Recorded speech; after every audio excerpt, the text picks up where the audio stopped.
이로써 아시아 곳곳에서 새로운 뉴스를 전달하는 저널리즘의 사명을 다하는 언론인 4분의 발표가 모두 끝났습니다. 원래는 종합토론과 또 시청자 의견, 질문을 나누어서 진행을 할 예정이었습니다만은 이 세션 시간을 고려해서 유튜브 시청자들이 보낸 질문 몇 개를 오늘 발표하신 분들께 드리는 것으로 진행을 하도록 하겠습니다. 우선 아돌프 아렌즈 부국장님하고 제마크 토르데시아 편집국장님께 질문, 공통 질문입니다. 먼저 아렌즈 부국장님부터 답변해 주시면 될 것 같고요.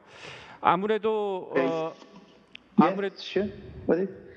네, 준비됐습니다. 아무래도 시청자들이 궁금해하는 건 인포그래픽 팀 또는 멀티미디어 뉴스 제작 팀이 어떻게 운영되고 있는지 그게 궁금한 것 같습니다. 아렌즈 부국장님부터 인포그래픽 팀의 정확한 구성, 규모 같은 것을 좀 말씀해 주실 수 있겠습니까?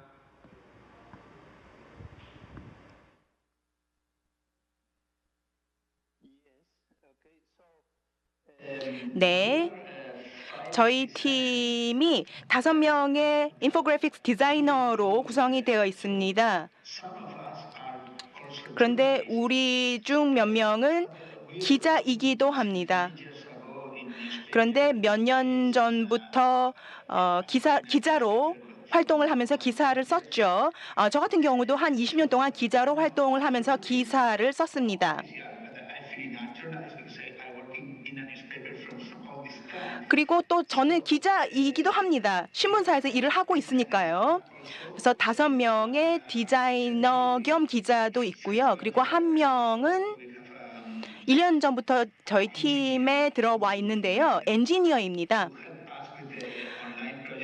온라인 프로젝트에서 이제 기술적인 지원을 해주는 엔지니어이죠. 그런데 이 우리 팀원 중에 한 반은 아까 제가 발표를 하면서도 말씀드렸다시피 인쇄 매체 언론에서 활동해온 그런 경력을 가지고 있습니다. 그래서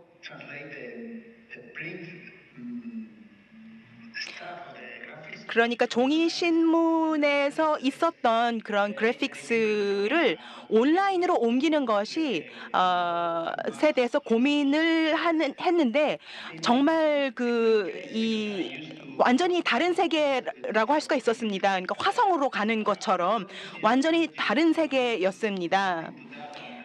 하지만 열심히 하다 보면은 그런 환경에도 익숙해지고요. 그리고 기본적인 원칙은 달라지지 않습니다. 그런데 어느 정도는 잘 운영이 되고 있습니다. 그러니까 최상의 원칙은 흥미로운 그런 인포그래픽스를 제작하겠다라는 그 정신이죠. 그리고 열정이 필요하다고 저는 생각을 합니다. 종이 매체에 들어가는 인포그래픽스든 아니면 디지털 플랫폼에서 제작하는 인포그래픽스든 그 프로젝트에 대한 열정도 있어야 되고요. 그리고 데이터를 수집할 필요가 있으면은 그런 데이터도 저희가 직접 수집할 정도로 열정을 발휘하고 또 팀워크도 굉장히 중요합니다. 예, 이것으로 충분히 답변되는지 모르겠네요. 네, 중요한 말씀 해주셨던 것 같습니다. 그러면 토르데시아 국장님께서 멀티미디어 뉴스 제작 인력이나 규모 그리고 AI 기반의 제작 툴을 만드셨다고 하는데 비용이 어느 정도 투여가 됐는지 궁금하네요.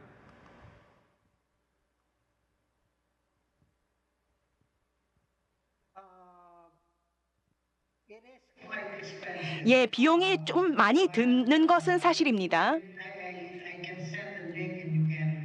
링크를 보내드리겠습니다. 그러면 어느 정도 비용이 들어갔는지 계산을 직접 해보실 수도 있을 텐데요.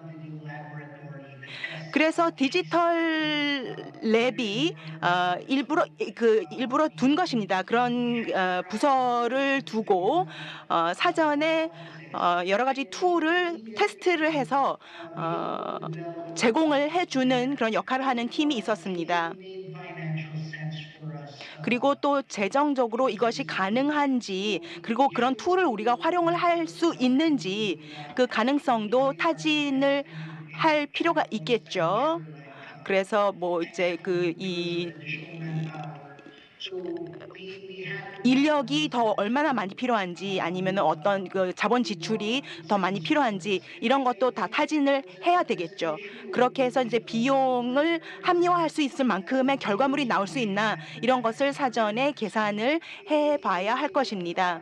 근데 우리도 광고 수익에 많이 의존을 하고는 있거든요. 그래서 이런 재정적인 것을 이제 네, 따져보는 감사합니다. 것이 좀 어렵긴 합니다. 그리고 이제 한국의 김동인 기자님께도 질문이 들어왔는데요. 그 디지털 스토리텔링, 롱폼 저널리즘에 대한 네. 인식이 굉장히 좀 낮게 형성돼 있는 거 아니냐, 기자들 사이에. 이런 인식 부분, 이걸 어떻게 생각하시는지, 뭐 롱폼 저널리즘, 디지털 스토리텔링 이런 걸 꼭 해야 한다는 이유, 뭐 그런 걸 설명 좀 해주시면 좋을 것 같은데요. 빈집으로 상도 많이 받으셨는데. 주제에 따라 좀 다를 것 같습니다. 그러니까 저는 기본적으로 데일리한 이슈를 쫓아가는 것도 지금 사실 저널리즘 차원에서 굉장히 중요한 일이라고 생각을 하고요. 다만 이 조금 더 긴 호흡으로 쫓아갈 수 있는 아이템들, 그리고 그런 기획들이 사실 조금 어우러질 필요는 있다고 생각을 하고요. 그런 차원에서는 사실 좀 기존 언론 조직들도 조금 노력을 같이 하면 좋지 않을까 싶긴 합니다. 근데 다만 사실 이게 제작비에 비해서 곧바로 수익화시키기 어렵다라는 게 이거는 저희도 직접 해보고서 느낀 건데, 그게 좀 현실이라서 이제 그런 부분들을 이제 어떻게 좀 그 언론들의 어떤 생존과 같이 연결질 수 있을까, 이런 고민들은 좀 지속적으로 해야 될 것 같습니다. 네, 감사합니다. 그리고 이제 마지막 질문은 이한이님께 드리겠습니다. 유튜브를 보신 청중이 의견도 함께 담으셨는데요. 제가 읽어드리고 질문을 함께 드리도록 하겠습니다. 이한이님의 발표를 들으면서 부끄러움과 분노가 함께 느껴집니다. 이런 게 탐사 보도의 힘이 아닐까 생각합니다. 그 노력에 경의를 표합니다. 탐사 보도가 문제 해결로까지 연결되어야 한다고 말씀하신 게 인상적이었습니다. 이를 위해서 누구와 어떻게 협력하는 것이 좋은지 의견이 있으시다면 말씀해 주십시오.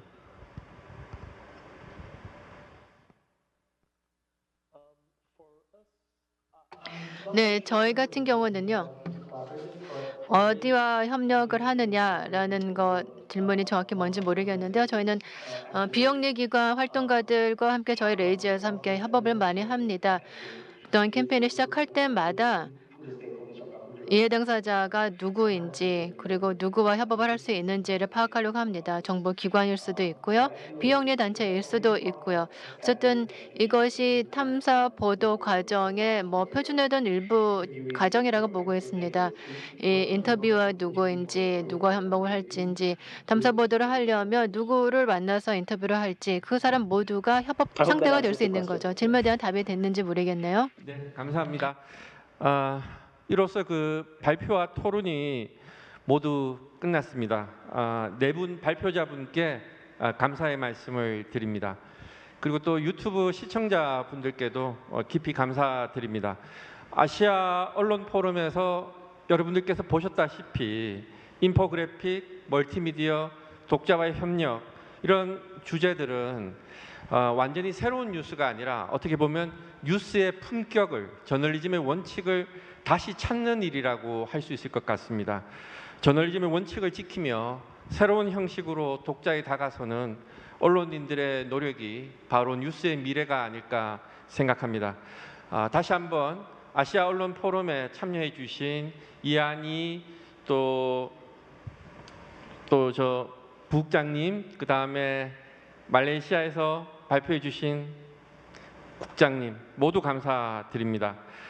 온라인으로 지켜봐 주신 모든 분들께 감사드립니다. 이로써 아시아 언론 포럼을 모두 마치도록 하겠습니다. 감사합니다.